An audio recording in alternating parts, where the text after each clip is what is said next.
Hello friends, तुम्ही सगळे कसे आहात? तर आज आपण मटण सूप बनवणार आहोत. तर इथं मी अर्धा किलो स्वच्छ धुवून मटण घेतलेलं आहे. तर थोडे थोडे असे पीसेस केलेले आहेत. तर आपण मिक्सरमध्ये लसूण, अद्रक आणि थोडी कोथिंबीर बारीक करून घेऊयात. आता इथं मी मटण घेतलेलं आहे. त्याच्यात अद्रक, लसूण आणि कोथिंबीरची पेस्ट टाकली आहे. थोडंसं मीठ टाकलं आहे आणि हळद टाकली आहे. चवीनुसार आपल्याला मीठ टाकून घ्यायचं आहे, जेणेकरून आपलं मटण चविष्ट लागेल. आणि चांगले याला मिक्स करून घ्यायचं आहे. तर आता हे मिक्स होऊन झालेलं आहे. इथं मी गॅसवर पातेली ठेवले आहे.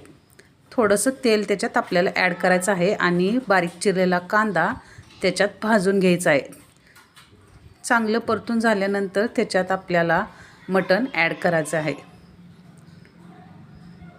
आता मटण ॲड केल्यानंतर तेलात त्याला चांगलं परतून घ्यायचं आहे. आता हे चांगलं परतून झालं आहे. तर थोडीशी गरम मसाला पावडर आपल्याला याच्यात ॲड करायची आहे आणि ते एकदा मिक्स करायचं आहे. आणि एक पातेल्यावर प्लेट ठेवून त्याच्यात आपल्याला पाणी ओतायचं आहे, कारण थंड पाणी आपल्याला यूज करायचं नाही आहे.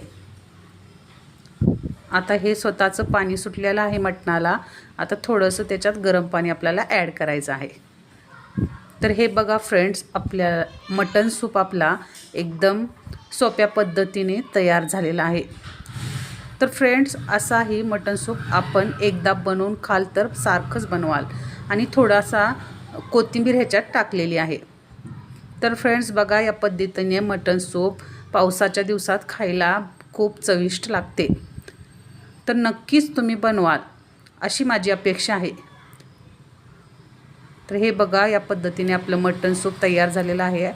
तुम्हाला माझा व्हिडिओ आवडला असेल तर माझ्या चॅनलला लाईक, शेअर, सबस्क्राईब करा. थँक्स.